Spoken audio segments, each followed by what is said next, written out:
Analogue thoughts. Analog thoughts. Analog thoughts. Analog thoughts. Analog thoughts. Analogue thoughts. Hey yo, hi. Episode 9. Feeling so fine. Hi, how are you? Hello, hi.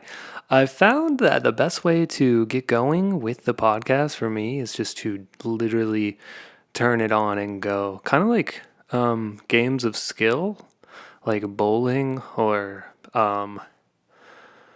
pool, or I feel like maybe, I don't know if ping pong is a game of skill. I don't know. I guess all games are games of skill in some capacity, but you just dive right in. You just go for it. Episode 9. We've made it to 9. The ninth. I'm feeling good. We are entering the holiday season, and I just wanted to talk a little bit about what can go on inside of people's minds during the holiday season, because on the surface, it can feel really glittery and really fun and really amazing. And it is all of those things. It is really a special time of year, the holidays, but a lot of people are going through it inside of their own minds, and they carry things with them on a daily basis. And it can be really hard for a lot of people to get through the holidays. It can be really hard for a lot of people to get through days in general. But I feel like the holidays bring an extra special amount of frustration or baggage, or not baggage, but sometimes things that we suppress throughout the rest of the year can really surface during the holidays, like lost loved ones or estranged relationships, or just things that we've been holding on to in our minds that we maybe haven't been looking at. They can kind of come to the surface during the holidays. So try to be kind and try to be gentle when you approach situations, because although there's a lot of glam and a lot of glitter and a lot of pretty packaging, sometimes people have more going on than what the surface will just tell you. So just be careful and be mindful about how you approach interactions, because it can be really hard for a lot of people, the holidays. And sometimes that sadness can come out in frustrations or meanness from people, I feel like. So just be mindful of the weight that the holiday carries. I've been doing good. My mental health seems pretty good today. I mean, it's a day to day. You just take it day by day. And I'm feeling very thankful to have food and family and friends and an outlet to create and the capacity to create. And my son seems healthy and like he's growing and learning. And yeah. So I'm personally doing good. I have a lot to be thankful for. I made a note here to mention my Patreon. So I'm not sponsored by anyone, but if you would like to go above and beyond of just listening, leaving a review or leaving a rating, you can become one of my patrons over on Patreon. You just search Mount Analogue, MT.ANALOGUE, and you will find me there. There are tiers where you get early access to music, early access to podcasts, and other goodies and so such things, if you will. On this episode, we're going to talk about Christmas. I know there's a ton of holidays to cover. I'm not going to get... Okay, so just a precursor, or I guess a disclaimer to this episode. I'm not going to talk a ton about how Christianity is intertwined with Christmas, because I feel like a lot of people listening already know the story of Jesus and Mary and the star and the three wise men and all that. So I'm going to touch on it a little bit, because how can you not talk about Christmas and talk about that? They're intertwined in such a way. But I'm gonna more focus on lesser known origins of the holiday and their traditions and concepts. That being said, let's get into it. So, Christmas has its origins in a holiday called Yule. And a lot of the traditions celebrated at Yule are incorporated into celebrations that we celebrate in Christmas today. I think I just said that in a circle, sorry. So Yule comes from comes from ancient Germania, Scandinavia, and Anglo-Saxon England, and just general Northern European areas. Not a ton is known about Yule because these ancient people didn't have a ton of written language, and what is known has been passed down by oral traditions and mythology. And there are a lot of there are a lot of parallels between Yule and Halloween. If you listened to my Halloween/Samhain episode, you're going to hear a lot of things that are strikingly similar because the ancient Nordic pagan people who are responsible for Samhain are also responsible for Yule. And a lot of the traditions that happened during Samhain also happened during Yule. Yule was roughly a 2-month winter holiday consisting of many small celebrations and then a large celebration that took place on or around the winter solstice. And holidays always seem to have origins somewhat similar to this. People would get together and celebrate at these big turning points of the year between seasons or times of harvests or times of plantings. The seasons and solstice, sort of have roots in how holidays came to be and how holidays came to pass. And as I get into the customs of Yule, like I said, there's going to be a lot of parallels with Samhain. Leading up to and on the night of the big Yule celebration, there were sacrifices of crops, sacrifices of animals to the ancient gods. They would sacrifice horses, boars, and goats. And there were some animals that had significance to the sacrifice more so than others, particularly the goats and boars. Just like Samhain, fires were lit as well, ale was drank, lots of food, lots of celebration. And during this time, the Norse pagans would celebrate their ancient gods, paying tribute to the god Odin. And he was the big one at the celebration. And I find it interesting that Odin is known as the Yule Father, or Yule Father, the father of Yule, the king of the celebration, the king of the season. He's the primary god that they're celebrating during Yule. And a little side note here, if you look up a picture of Odin, he looks strikingly similar to Santa. And if you just go look him up, you'll see what I mean.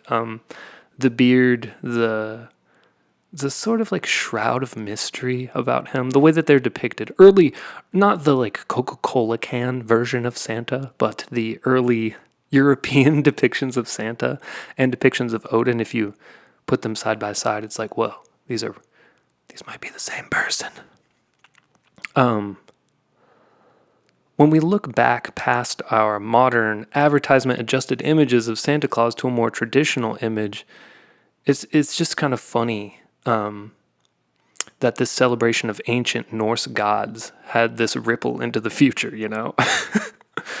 Like, nowadays we're celebrating Christmas with Santa, and Odin is a pretty big piece of that.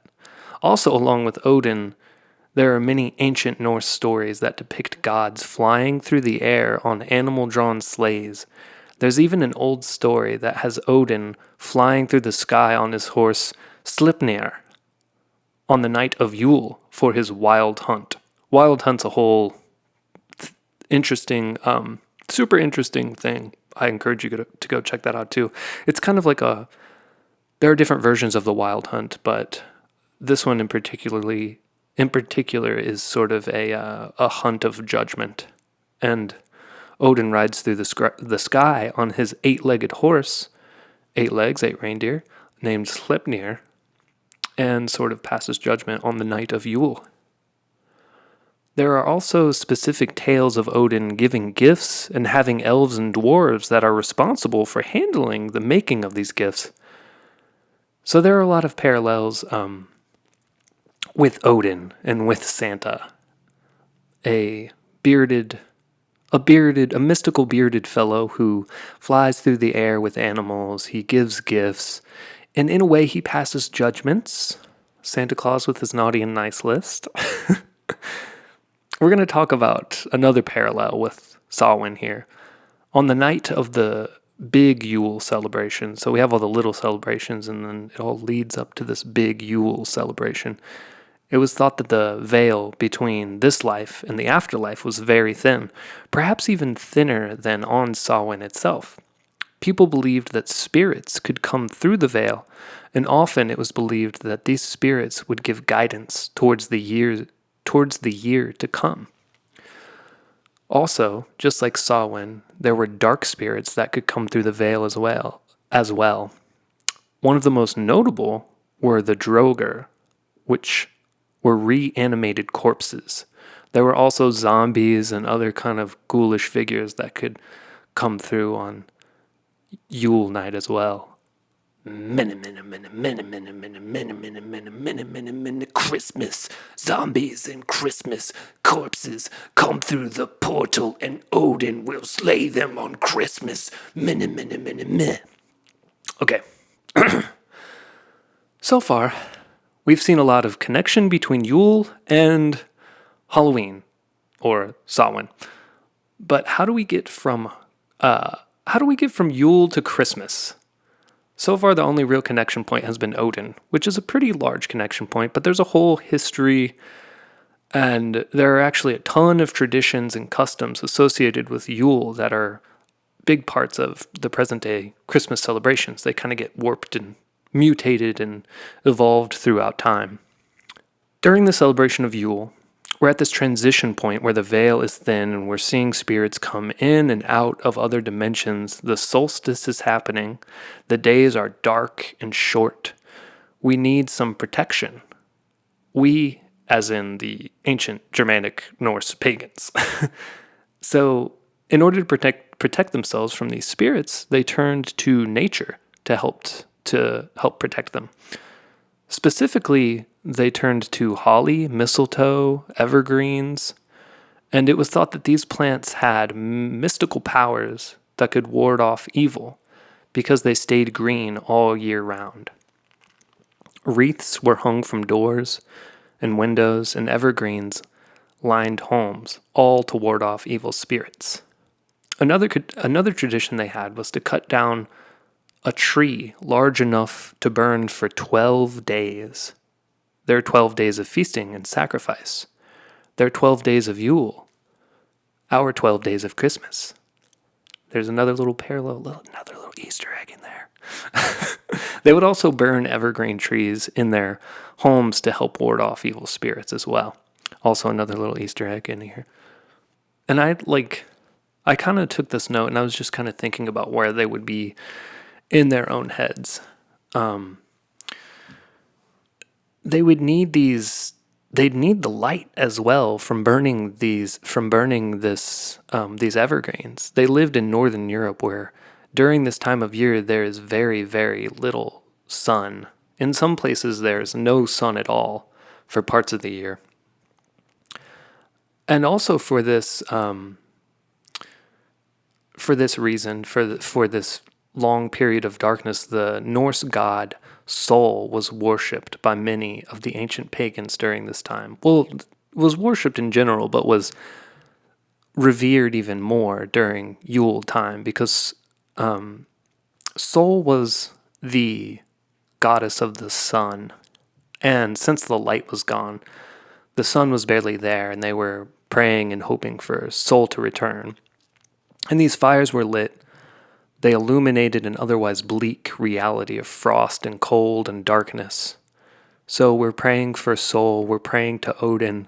It's dark, we're burning the trees, we're sacrificing animals to the gods. It's cold. It's pretty it's pretty gnarly. It's some pretty like death metal. It's a pretty death metal situation. Ancient Yule was. So many modern Christian traditions, such as the Christmas tree, the Christmas wreath, the Yule log, and others, are directly descended. They are direct descendants of Yule customs. So that's a glimpse at what Yule was all about. Rebirth at the end of the year, celebrations, sacrifice, ancient gods, animal sacrifices, Odin, Sol, tons of parallels with Halloween, Samhain.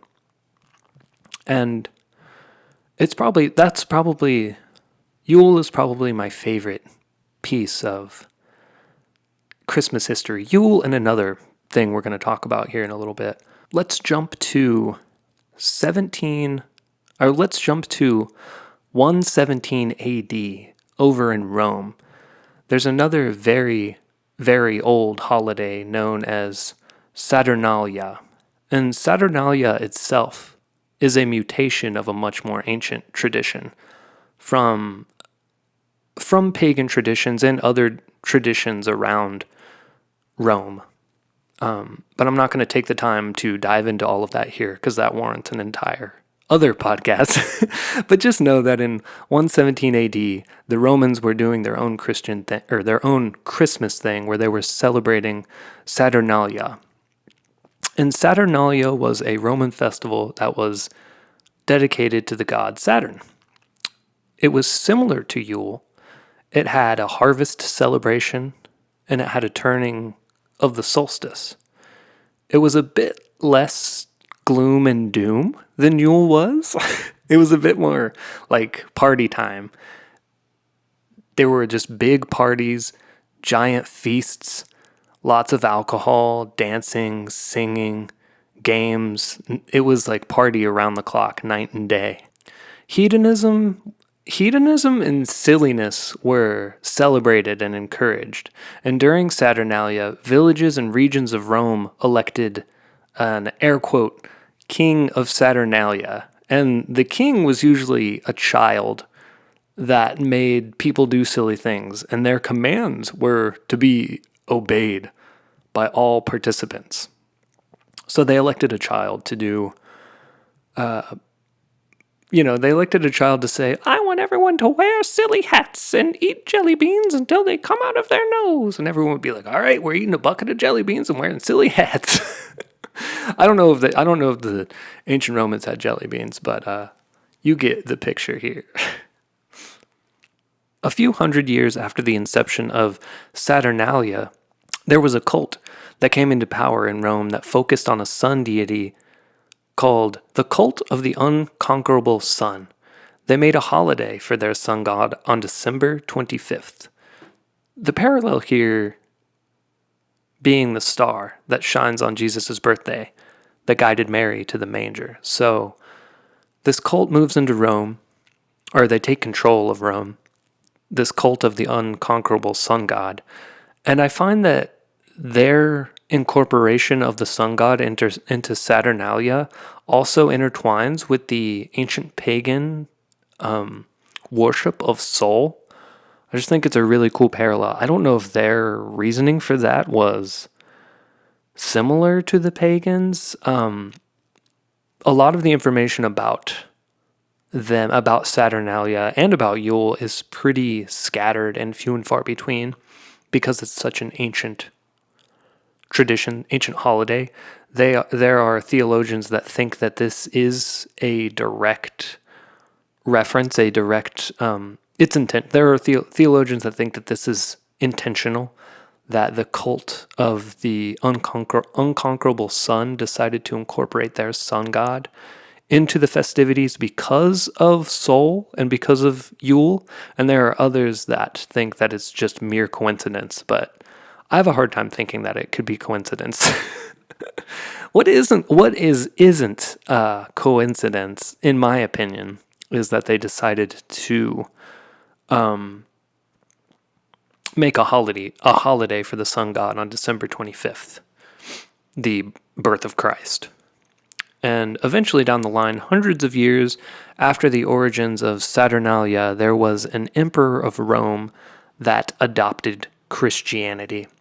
After that, it was only a matter of time before we see pagan and Norse religion across Europe absorbed into Christianity. This just furthers the concept that it could have been this Roman emperor who was a Christian adopting the holiday that had been in place on December 25th for the sun cult and saying that's the birth of Jesus. Because there's this trend. Christianity is historically the Viacom or Google or Amazon of religions, in the sense that they want to be the only one. They want to absorb all of the others, and they don't want any other religions to be left. And that's not just me. That's not like me just spouting anti-Christian rhetoric or anything. It's just a historical fact. That's what Christianity did throughout history, and that's what Christianity is still doing today. It's even, the idea of evangelizing and converting others to Christianity is cooked into the religion itself. If you read the Bible, they want you to convert people in your life to Christianity. It's your duty as a Christian to convert people. So with that being said,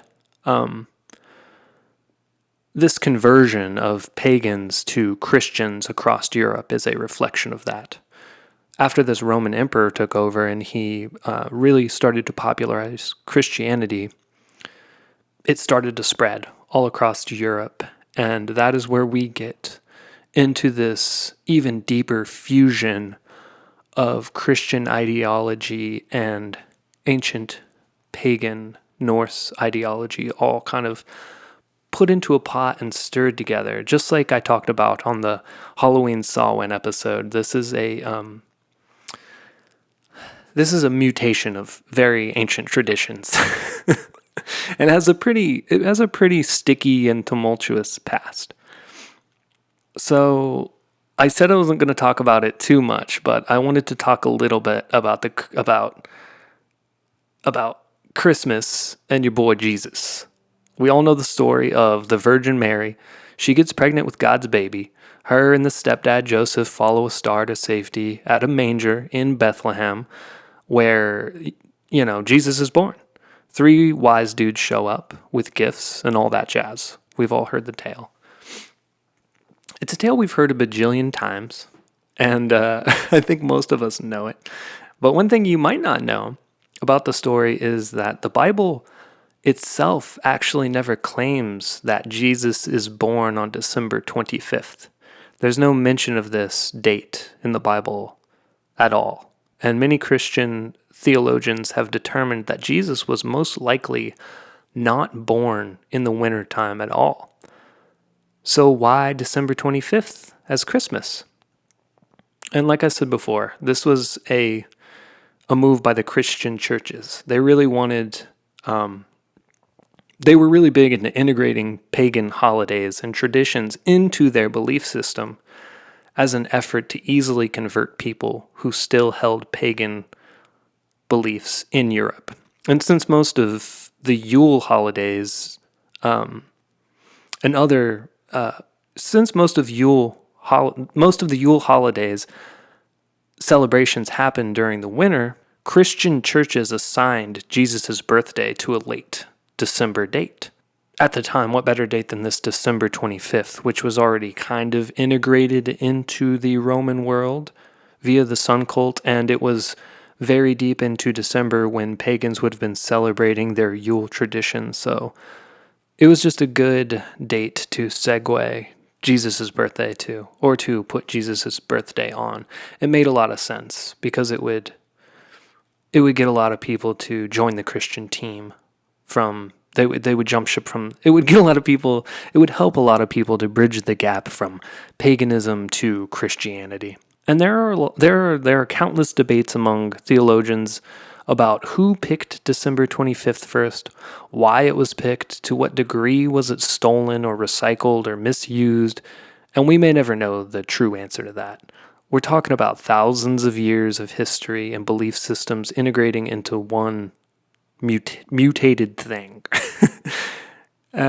So things get further convoluted when you consider the fact that for many, many, many years, the history books were written by European Catholics in positions of power, and they had an agenda of control.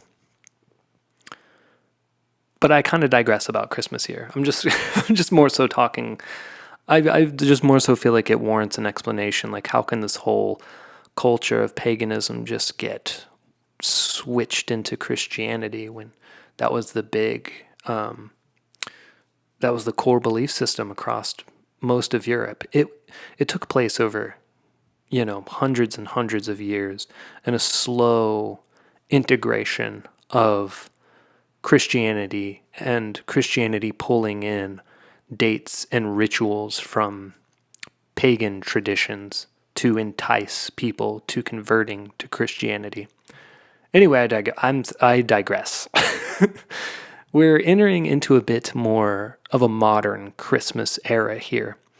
Eventually, there came to be a day known as the Epiphany, in which Christians celebrated the arrival of the three wise men. This arrival symbolized Jesus appearing to people other than Jewish people, Gentiles. And this date is January 6th. So we get his, air quotes, birth, and then 12 days later, the appearance of the wise men, marking our 12 days of Christmas, according to the Christian model of Christmas. So these are our 12 days of Christmas. This is how we get our 12 days of Christmas, between Jesus' birth and the arrival of the three wise men. And these 12 days throughout thousands of years grew in their decadence and celebrations, and eventually it grows so big that most of the Germanic and Celtic and Scandinavian worlds have fully accepted Christmas. And even today in different parts of Europe, even though these new Christian traditions have replaced the old ones, they still refer to this time of year as Yule. So most of Europe has really been liking these 12 days of Christmas, these 12 days of hearty celebration. It's turned into this big party of 12 days of hanging out. It's kind of reverted. I don't want to say reverted, but it's kind of the way that Yule used to be 12 days of partying and hanging out, and it was a bit more grim, gloom and doom. It got taken to the Romans. The Romans really held on to it and upped the party. And now the party atmosphere for those 12 days gets spread all across Europe, and everyone's like, yo, the Christians kind of know how to party. This slaps. Let's go. And they do. People really like it. And even though most of them are still referring to the time as Yule, they're like, yeah, Jesus, all that. Yeah, it's cool. We're doing the thing. Christmas is tight. And we actually get our first version of the word Christmas in Anglo-Saxon England as Christmasa, which eventually mutated into what we know today as Christmas. This word translates across Europe as, in French, Noel, in Spanish, Navidad, in Portuguese, Natal. Italian is Natale.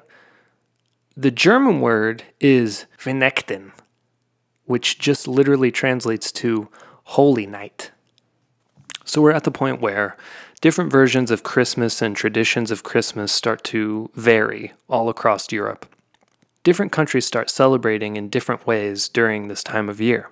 Since the U.S.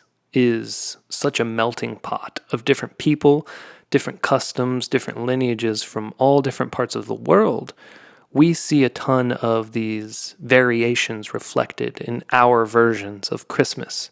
It's actually a really cool thing when you think about it.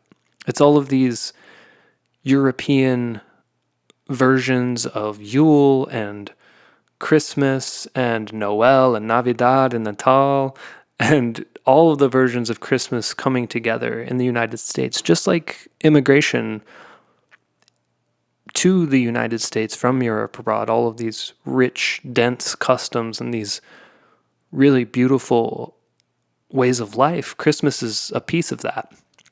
we get this melting pot of people, and we get this melting pot of traditions and customs.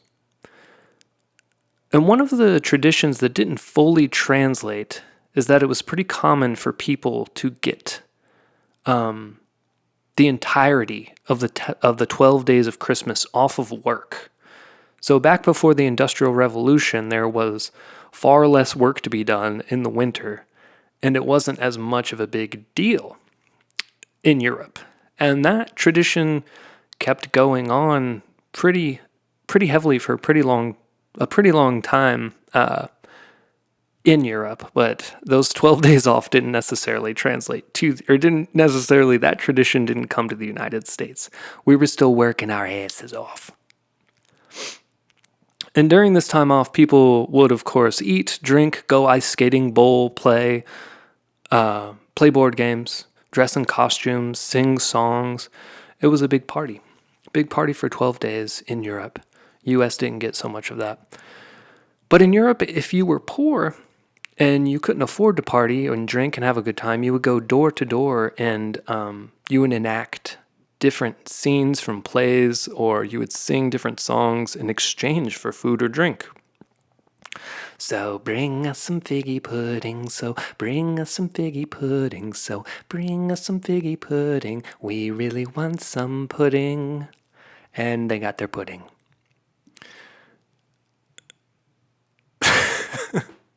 So we're in this deep. I'm talking in pretty vague terms here. I'm spanning, very long periods of time. I'm just talking very generally about how, at this point, now that we have gotten through the thick of the history of Christmas, how it's mutating across different parts of Europe. And it ramps up again the hedonism and the parties of the Roman culture, where it marinated for a bit before it completely spread to the rest of Europe. And it's wild how history repeats itself, because not only did the partying and the feasting stand the test of time, the tradition of selecting an important figure to spearhead the festivities also stood the test of time. So throughout Europe, they would elect a child and say, have us do silly or whimsical things, and that tradition continued as well. I personally think we should do this today. I don't know if people do this, but maybe on Christmas Day we should just elect a kid and be like, we're gonna do what you say today. And we kind of do, in a way where nowadays in the United States, Christmas is really about the kids, and it's really about letting them pull the strings, and it's really about them having fun and driving the party and letting them take the reins with the party. I think that little nugget has translated, but we should make more of a point to elect the king of Christmas in our home, or at least maybe in our neighborhood. Could be kind of cool. Just every year you elect a different king or queen or just person of importance for Christmas and let them dictate the whole party. Anyway, getting back to where Christmas is now, things are really ramping up across Europe. People are loving Christmas. It's taken over the minds of most of the pagan traditions, and it's moved across England and Scandinavia and all of the most parts of Europe, until in the 16th century, the Protestants had to kind of ruin the party. In England, there was a particular sect of Protestants that saw all of this partying and all of this fun during Christmas as sinful and disrespectful to the meaning of Jesus' birth. Some of them even looking at Christmas as an evil time of pagan rituals and debauchery. This hatred of Christmas grew so much in England that in 1647, Christmas was banned. Penalties were put in place for anyone caught celebrating Christmas. Businesses were ordered to keep working during Christmas time, and government affairs were ordered to keep doing business as usual. Christmas got a bad rap. The people of England were not happy about this at all. And of course, there were riots and uproars. And eventually, in 1660, England being under a new ruler, Christmas was restored. And I know that I know that England is like a monarchy, but I just envision that the person, whoever was in power, that there was another person that was coming up after them, that they were like, that was their campaign stance, you know. They're like, if you have me be in charge, I will restore Christmas. I know it wasn't like that, but I'm sure that the next ruler was super loved because he was like, yo, this is whack. I'm bringing Christmas back to the people. And he did that. In 1660, Christmas was restored. Also, you have to consider that at the time, we've begun to colonize the Americas. England has begun to colonize the Americas. And even though America isn't a thing yet, Europeans were still doing their thing over there. They were still, not just England, but Europeans in general were coming to the Americas and colonizing. And just as there was turmoil in England about Christmas, we were going through some Christmas crises over here as well. In 1659, Christmas was banned in Boston by Quakers and Puritans, and it was eventually lifted after a few decades. So it's like, it's really funny because you see a lot of people today, there's like bumper stickers or people with flags or t-shirts or whatever. You see it online where people are like, keep the Christ in Christmas. But back in 1659, people were like, Christmas is evil and doesn't belong with Christ because it celebrates these debaucherous pagan rituals. So it was like, back then it was like, keep Christ out of Christmas.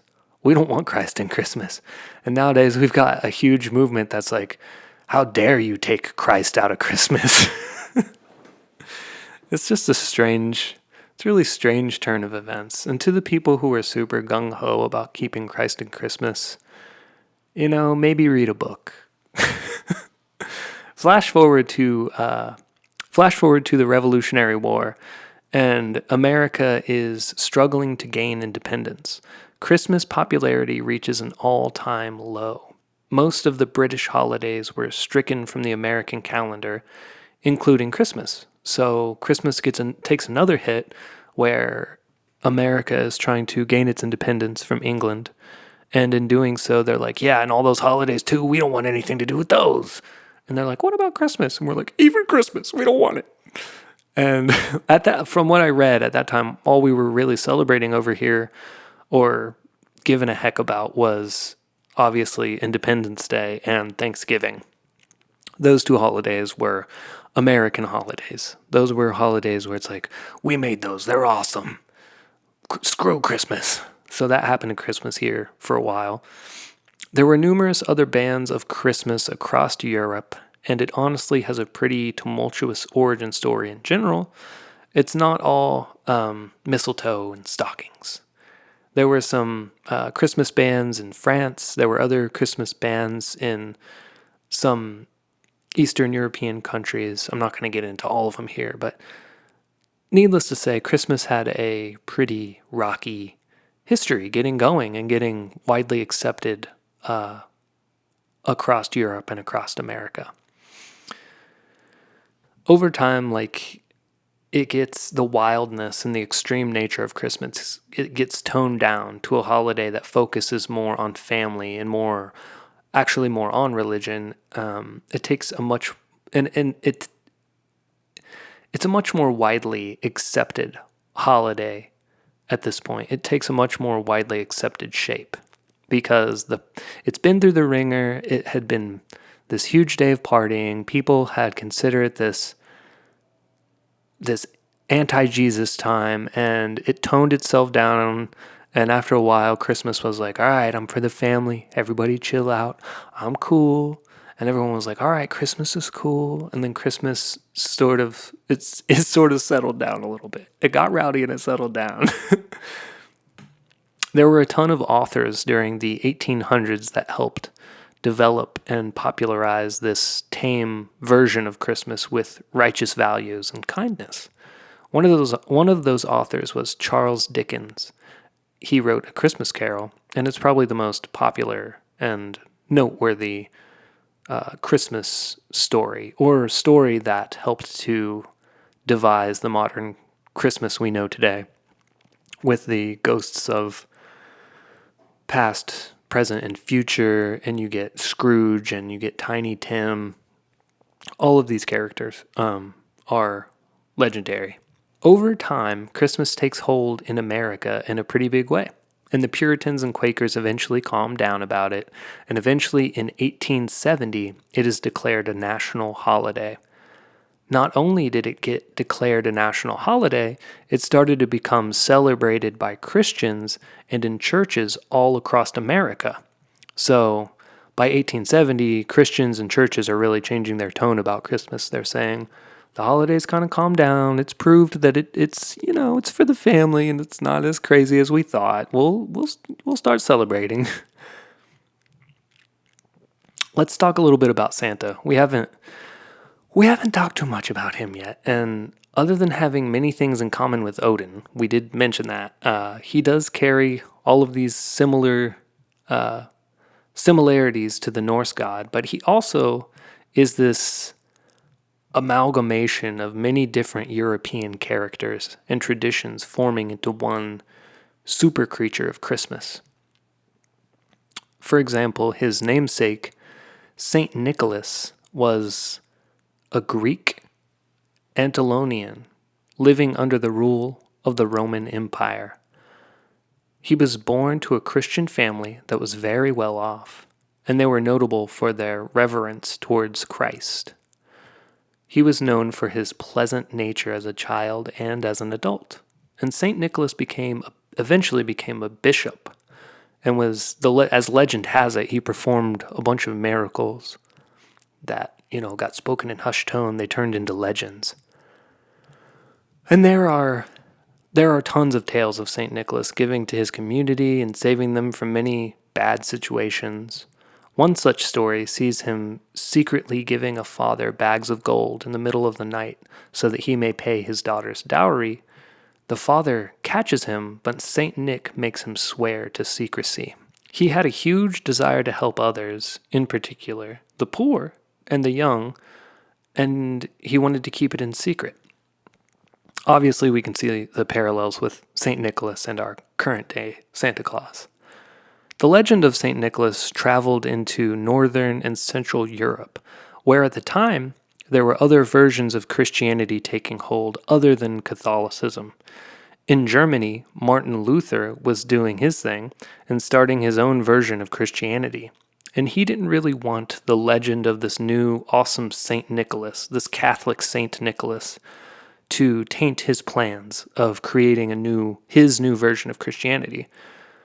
So Martin Luther takes the legend of St. Nicholas and he weaves it into his own version of Christmas. And he creates a character called Christkind, which in German means Christ child. And side note here, Martin Luther is also credited with creating the first Christmas trees and decorating them with candles to symbolize the stars of heaven. And then there's another little debate here where some historians are like, no, it wasn't Martin Luther. It was the ancient northern Germanic traders who would first erect the trees to entice customers. But for all intents and purposes, Martin Luther is pretty responsible for popularizing the use of Christmas trees. He was looking to, even further zazz up his version of the holiday. He was creating his own sect of Christianity, his own version of Christianity, and he didn't want St. Nicholas to come in and ruin his plans, so he created this Christkind.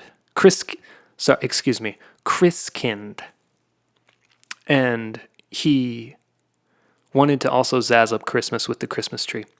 Eventually, the indoor decorated tree was adopted by English nobility and eventually spread all across England and subsequently the United States.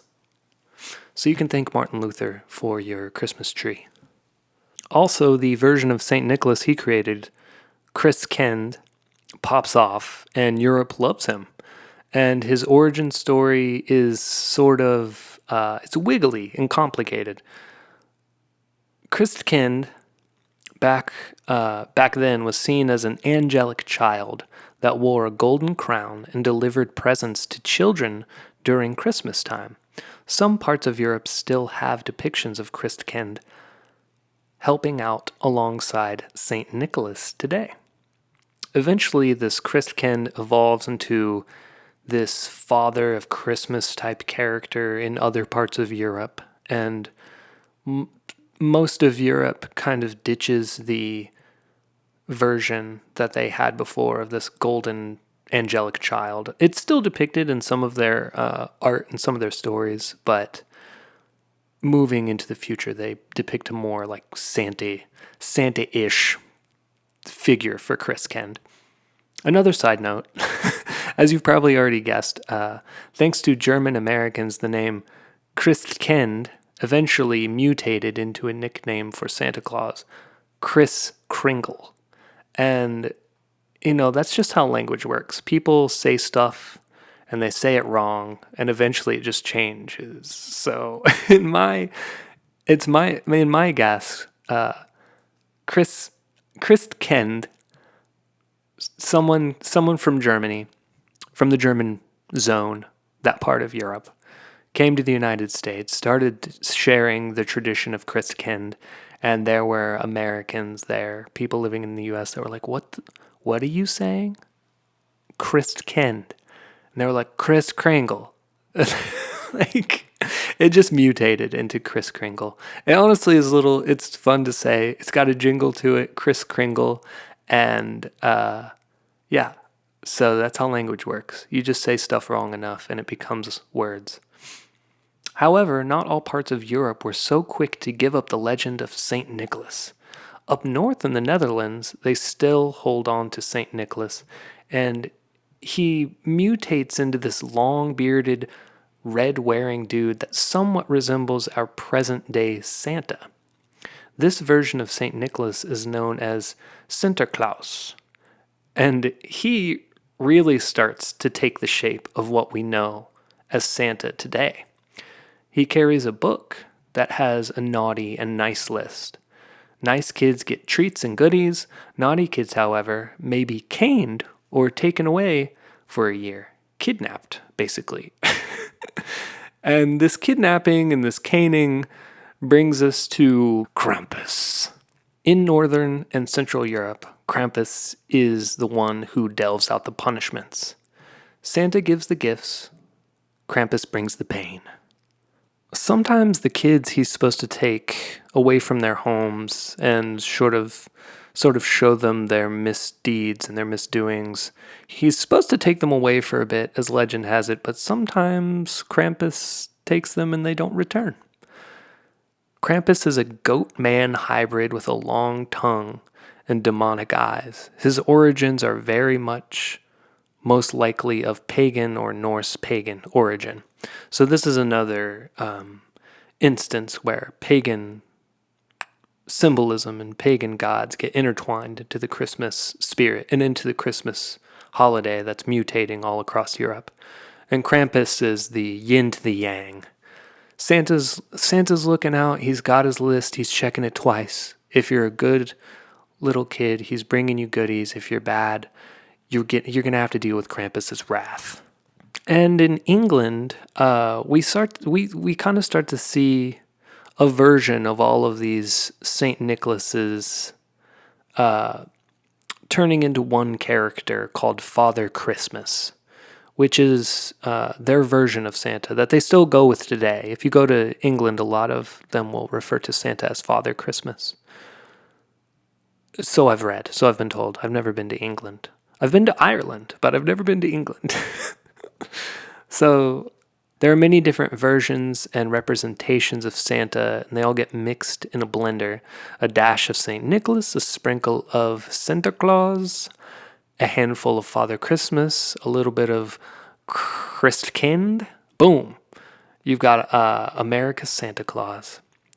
And it's obviously much more nuanced than that. There's so many intricate pieces to the history of Christmas. But that's pretty much the origins of Christmas and Santa in a nutshell. That's how Santa Claus came to be as we know him today in the West. And that's kind of how some of the Christmas traditions formed throughout history. There were a lot of authors and poets, most of which were in New York, that wrote many works that further personified the lore and origins of our modern Santa as well.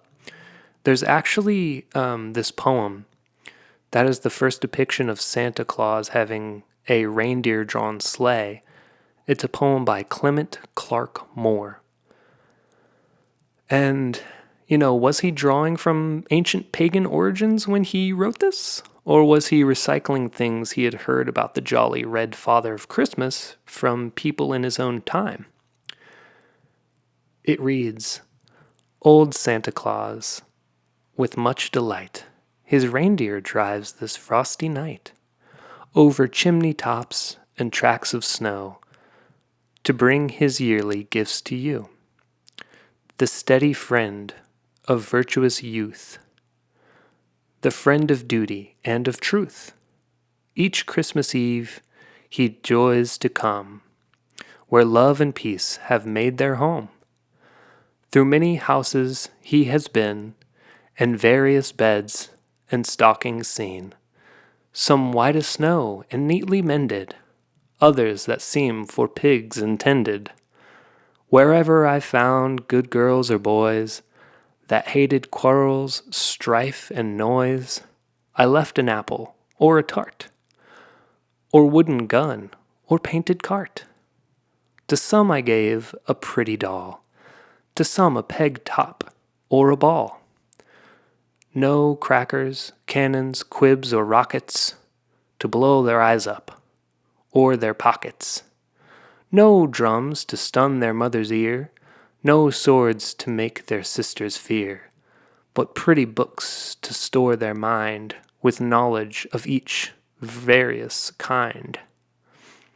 But where I found the children naughty, in manners rude, in tempers haughty, thankless to parents, liars, swearers, boxers of cheats, or base tale bearers, I left a long black birchen rod, such as the dread command of God directs a parent's hand to use when virtue's path his sons refuse."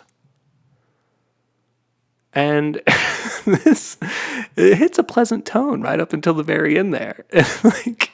It seems like, oh, this is nice. Santa shows up with his sleigh and then he gives us gifts, and he doesn't give us crazy gifts. He doesn't want to, he just want to make noise for the parents. The parents are chilling, and they're like, oh, if you're naughty, right at the end there, he's going to leave a birchen rod for your parents to beat you with. This was, the 1800s. It shouldn't have been acceptable then, but it was. Kids were getting beat on Christmas if they were bad. There's nothing funny about that. I'm just how whimsical and fun the poem is right until the last stanza is really odd to me. And perhaps that's definitely why that's not a popular poem today. But I picked it because it has the first depiction of Santa on his sleigh, and it also I picked it to read as well because it also kind of sets the tone of the time and what there's this darkness to it. It's this odd darkness. Christmas is very complex. Christmas has been changing and mutating for thousands of years. Its origins have their place in the changing of the seasons and the changing of a mindset of life, death, and rebirth. The holiday is full of interesting characters and traditions. And in my opinion, there really isn't one right way to celebrate this thing. The holidays in general. Christmas specifically, but the holidays in general, there's no one right way to celebrate. It's a celebration of Odin and a sacrifice to the ancient gods. It's Jesus' birthday and the arrival of God as the Christ child. It's a time to party, a time to eat, a time to drink, a time to be silly. It's a celebration of St. Nicholas and his spirit of giving and goodwill. It's a fear of Krampus coming to take you away after you've been very naughty. Christmas is all of these things. It's not just one thing. There's not just one reason for the season. It's like most holidays. It's a reflection of humanity making sense of things. It's an echo of traditions passed through time. And I personally take it as a time to reflect and be thankful for what I have. I take it as a reminder that I am incredibly blessed with friends and family who love me. And it can be tough navigating the human experience, and it feels good shedding some of the darkness at the end of the year and looking forward to new beginnings. And it feels really good to be hopeful, and it feels good to celebrate life. I like to end these episodes with a fun fact. And the fun fact for this episode is that you aren't alone. No matter how dark it seems, you're not alone. And if you feel like you need support, and that the weight has become too much, and that you have exhausted your resources, and you don't have anyone to call or to talk to, you can find support by calling the Suicide and Crisis Lifeline. The number is 988. And if you call, you'll be connected to a trained specialist that can help you de-escalate your situation and help you find help locally. And if you're worried about the police being involved, as many would be, less than 3% of the calls to the hotline end with any police involvement at all. And I know that it might seem like wild to some people, like you could never fathom that circumstance, but just kind of keep those numbers in your back pocket. 988. We're going to get through these holidays. I love y'all. And remember to check on your mental health and check on the mental health of your loved ones. Bye. Thoughts. Analog thoughts. Analogue thoughts. Analog thoughts. Analogue thoughts. Analog thoughts.